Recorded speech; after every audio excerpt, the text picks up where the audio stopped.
John, I brought Ollie. Can you take care of her while I'm away for my singing concert? It won't be for too long, just a week. Sarah, we've talked about this before. I'm not really a cat person. I know, John, but Ollie is different.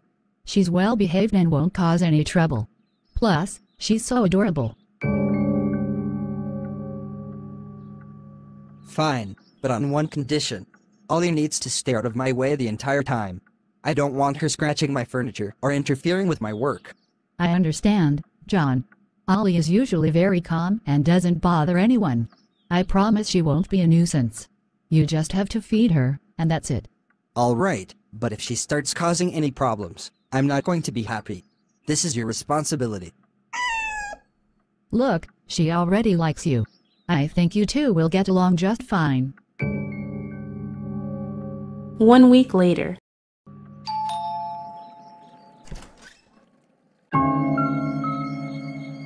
John, I'm back. I miss you and Ollie so much. Hey, Sarah. Welcome back. We need to talk. What's wrong? You seem tense. Is everything okay? Well, while you were away, something happened to Ollie. I'm so sorry, Sarah. What happened to Ollie? Where is she? One night, while I was studying, I accidentally left the front door open. I didn't realize it until the next morning, and by then, Ollie was gone. I've been searching for her ever since, but I haven't been able to find her. You left the door open? How could you be so careless, John? Ollie was your responsibility. I know, Sarah, and I feel terrible about it. I never meant for this to happen. I loved having Ollie around, and I never wanted her to go missing. Well, sorry doesn't bring Ollie back, does it? I trusted you to take care of her, and now she's out there, all alone. I'm feeling that pain too. I loved Ollie too, and losing her is heartbreaking for both of us. I will continue searching, putting in every effort to find her. Where are you going to? Sarah, I'm traveling tomorrow. Okay. She has stopped talking. The next day. Hi, Mark. I hope you're doing well. Have you seen my cat, Ollie, by any chance? I put her in John's care before traveling for my singing concert. Now she's gone. I'm sorry to hear about Ollie. But no, I haven't seen her, but I might have an idea that could help. Have you checked the surveillance camera footage from John's apartment? Surveillance camera footage? No, I didn't even think of that. But wouldn't it be an invasion of John's privacy? He went on a work trip. Well, under normal circumstances, it might be, but considering the situation, it could be worth a try. The camera might have captured Ollie's movements when she left the apartment. It could give you a clue about which direction she went. That's true. If it could help me find Ollie, then I'm willing to give it a shot. But I don't know much about surveillance cameras or how to access the footage. Don't worry, Sarah. I've dealt with cameras before, and I'd be happy to help you out. Let's head over to John's apartment and see if we can find any useful information. Let's see what we can find here. If Ollie left through the front door, the camera might have captured her exit. I hope we can find something. I just want to know that she's safe and bring her back home. Wait, stop. Rewind that part. Did you see what I just saw? Yes, Sarah. It looks like John put Ollie in a bag and left the apartment with her at 17 minutes past 10 on Wednesday night. Are you kidding me? He took Ollie and didn't even tell me? Where did he go with her? I don't know, Sarah. The camera only shows him leaving the apartment. We can't see where he went or what happened afterward. This is unbelievable. How could he do this? I trusted him with Ollie, and he just took her away without a word. Maybe there's a reasonable explanation. You'll have to confront him to find out. Try calling his phone perhaps? I'll wait for him to return. This situation is better discussed in person. A few days later. John, where is my cat? Please, tell me the truth. It left through the window. I thought I told you before? Your surveillance camera says otherwise. Why did you check my surveillance cam without my permission? John, answer me. Sarah, I didn't want to tell you this because I knew you'd be upset. Ollie escaped while we were out for a walk at the park. I tried to catch her, but she was too fast. You expect me to believe that? You wouldn't even touch Ollie when I was around, and now you're telling me you went for a walk with her? Besides, who takes a cat for a walk at past 10 at night? That doesn't add up, John. I know it sounds unbelievable, but it's the truth, Sarah. I've been avoiding getting close to Ollie because I was scared of messing up or doing something wrong. But that day, I wanted to try and bond with her, to overcome my fears. Why would Ollie run away during a walk? She's never done anything like that before. I don't know. Sarah, please. Just listen to me for a moment.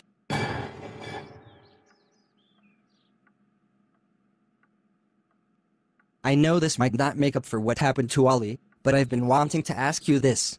Sarah, will you marry me? Oh my goodness. John, is this? Are you proposing to me? Yes, Sarah. I love you more than anything, and I want to spend the rest of my life with you. Yes, John. Yes, I'll marry you.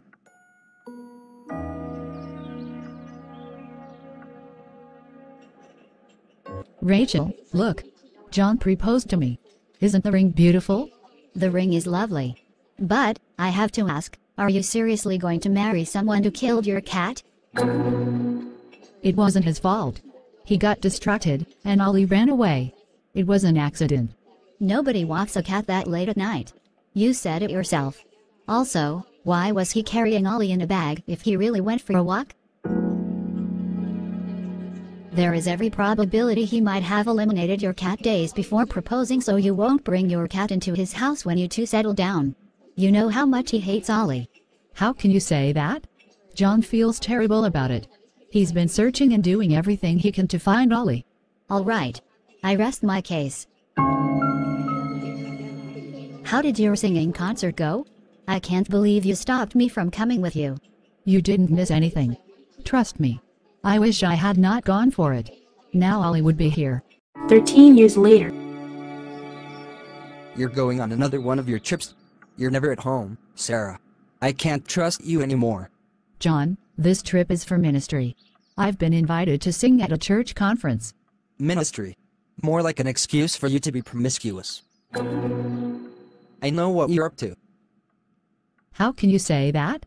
I've always been faithful to you, John. This is about my passion, my calling. Passion? Your passion should be for your family. You're neglecting this for your selfish desires. I'm not neglecting anyone. I've been balancing my responsibilities as a wife, a mother, and a singer. It's not easy, but I'm doing my best. Your best isn't enough. I see the way men look at you when you're on that stage. It's too tempting for you, isn't it? I can't believe you don't trust me. I'm dedicated to our marriage, to our family. These accusations hurt me, John. Actions speak louder than words, Sarah. I won't let you go on this trip. You're staying here with your family. No, John. I won't let your insecurities hold me back. Woman, don't dare me. Rachel, I don't know what to do anymore. John's been getting worse. Sarah, you can't keep living like this. What are you suggesting? Divorce? Divorce is against everything I believe in. God hates it. I have to honor my vows. What I'm saying is perhaps you should report him to the authority or even talk to the elders in church. He is a well-respected member in church. He would probably listen to them. This isn't what marriage is supposed to be. I wish it were that simple. I'm scared of what might happen if I do so. Calm down. It would be all right. 1 week later.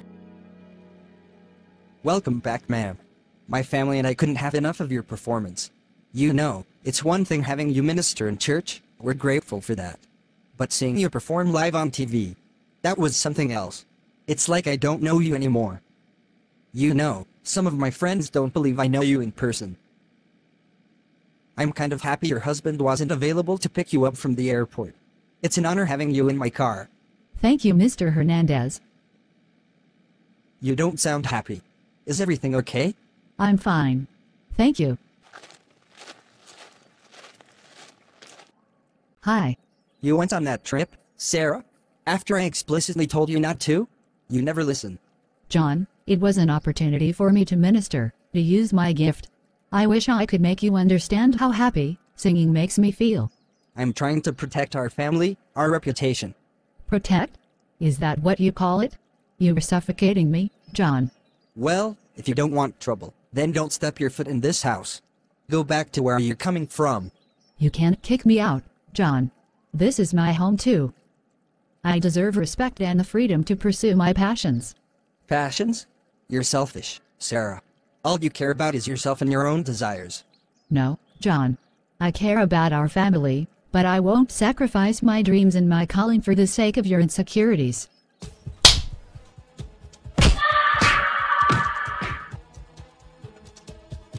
Sarah, what happened to your arm? Did you get into an accident? It's nothing, Lisa. Just a clumsy mishap at home. Are you sure? It looks like a bruise. Did you fall? Yeah, I tripped over something in the dark. Clumsiness runs in the family, I guess. That's a pretty big bruise for just a fall. Are you sure you are okay? I'm fine, really. Just a bit clumsy lately. Don't worry about it. Sarah, I'm here if you need someone to talk to. You don't have to cover up for anyone. No, really, it was just a random accident. I will prescribe some pain medications for you. You'll be fine in no time. The good doctor. Always wanting to know every detail every time I'm here. You have got to stop calling me that. Besides, it's the least I could do after being blessed by your ministration every Sundays. Emma, I need a favor from you. Are you going to grant Daddy a little favor? Daddy, what is it?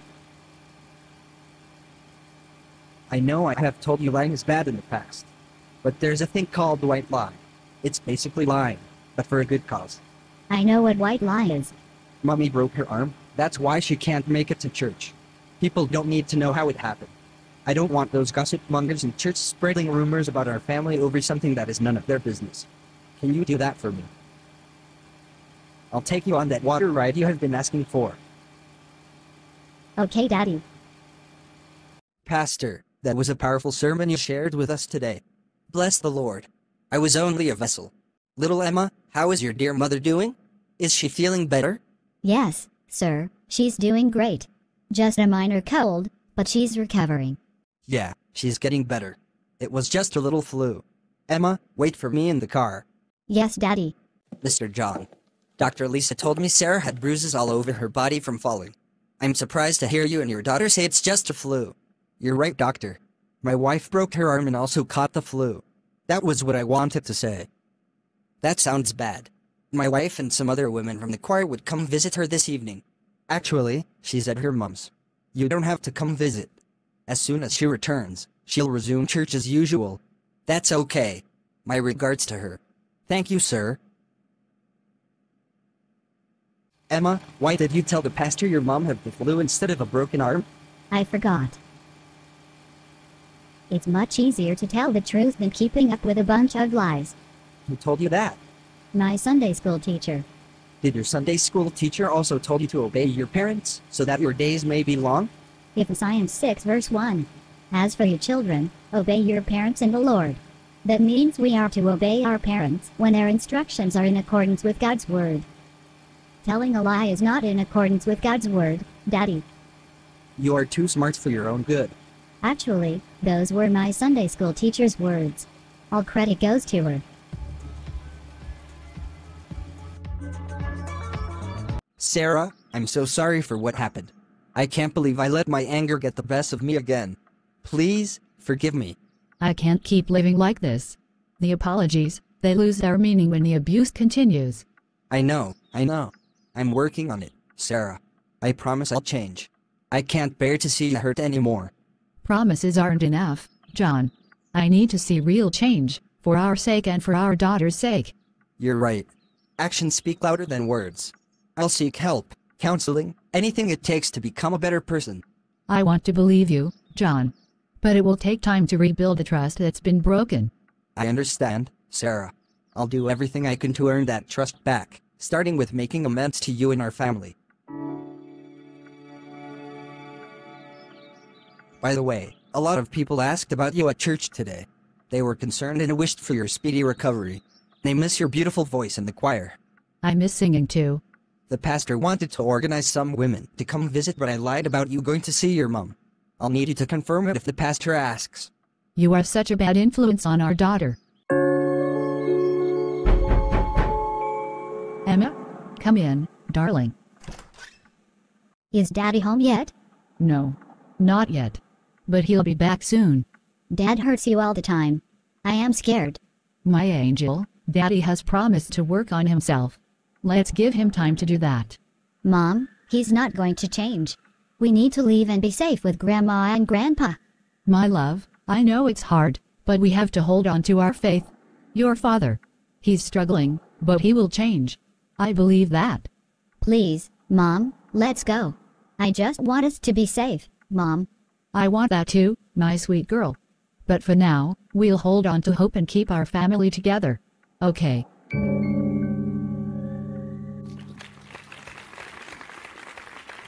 And now, my dear brothers and sisters, I have some wonderful news to share with you all. Our very own sister Sarah has been recognized for her incredible singing talent. Sarah has been honored with an award for her exceptional vocal abilities, a testament to her dedication and devotion to her craft. Let us give thanks to the Lord for blessing us with such an incredible gift in our midst. Sister Sarah, we are proud of you.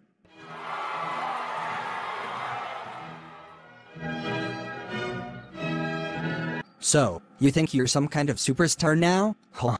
Know this now, I am still the head of this house. Get me my food now. John, why are you so angry? This is a blessing, an acknowledgement of the hard work I've put in. Hard work? All you care about is yourself and your precious singing career. You're neglecting your family, your responsibilities. That's not true. I've always made time for our family, for the children. Singing is a part of who I am, and I can't deny that. Well, maybe it's time you learned the lesson. I'll show you. Stop. Please, John, stop. I can't breathe. I'll make sure you never forget who's in charge. Daddy, leave Mommy alone, please. Sarah? Sarah, wake up. What have I done? Am I called the ambulance? Now. Doctor? How is she? I'm sorry, Mr. Johnson. We couldn't save her. Your wife has passed away. No. No, it can't be. It was an accident. My condolences, Mr. John.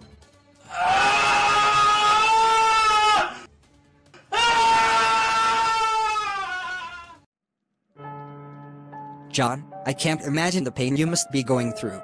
Can you tell me what really happened to Sarah? Pastor, it was a terrible accident. Sarah was doing laundry, and she slipped on a wet floor. She hit her head hard, and I tried to help her, but it was too late. I'm so sorry to hear that, John. It must be incredibly difficult for you and Emma. It is, Pastor.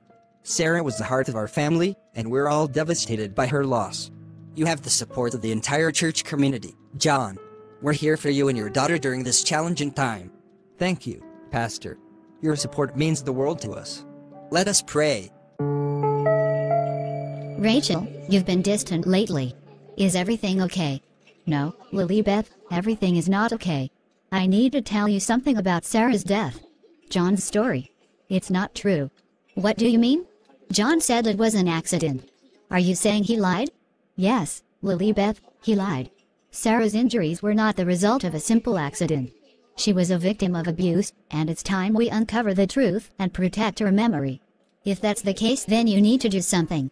The world deserves to know the truth. But how are we going to go about it?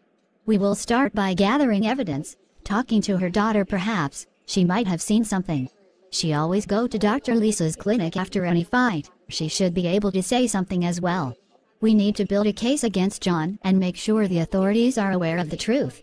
I'm with you, Rachel. Thank you for coming forward, Rachel. I'm here to listen and understand what you have to say about Sarah's relationship with John. Detective, Sarah's death was not an accident. It was murder. John has been lying to everyone about what really happened. Tell me everything you know, Rachel. John was physically abusive towards Sarah. She suffered countless injuries at his hands, and her daughter witnessed the violence. She confided in me about the abuse. Rachel, we will treat this seriously and investigate Sarah's death as a murder. We'll need your cooperation and any evidence you may have. I'll do everything I can, Detective. I'll provide any information, and I'll reach out to other witnesses who may have seen or suspected the abuse. Thank you very much, Rachel. Officer, my daughter is still traumatized by her mom's death. I'd rather you don't interrogate her. Mr. John, I am only going to ask her a few questions. Alone. Honey, you know what to do. I understand this is a difficult time for you, Emma. Your mother's death is a tragedy, and I am here to find out the truth. Detective, Dad's been lying. He told everyone it was an accident, but it wasn't.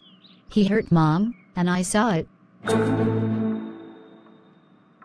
She always had bruises, and Dad would tell me to lie about it. But I can't anymore. I miss my mummy. Thank you so much for sharing this with me, Emma. This is a crucial information that can help us uncover the truth. I promise you, we will do everything in our power to make sure your mother gets the justice she deserves.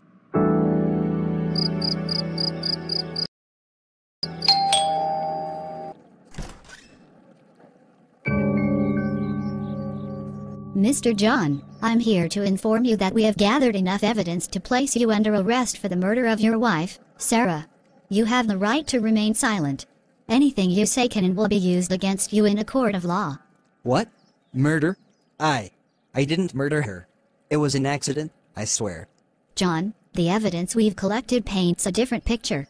We've spoken to witnesses who have come forward with information about the abuse Sarah endured at your hands. And now, the truth about her death has surfaced. You can't believe those lies. Sarah and I had our problems, but I would never harm her. She was everything to me. John, we have statements from your own daughter, Emma, who courageously spoke about the abuse she witnessed.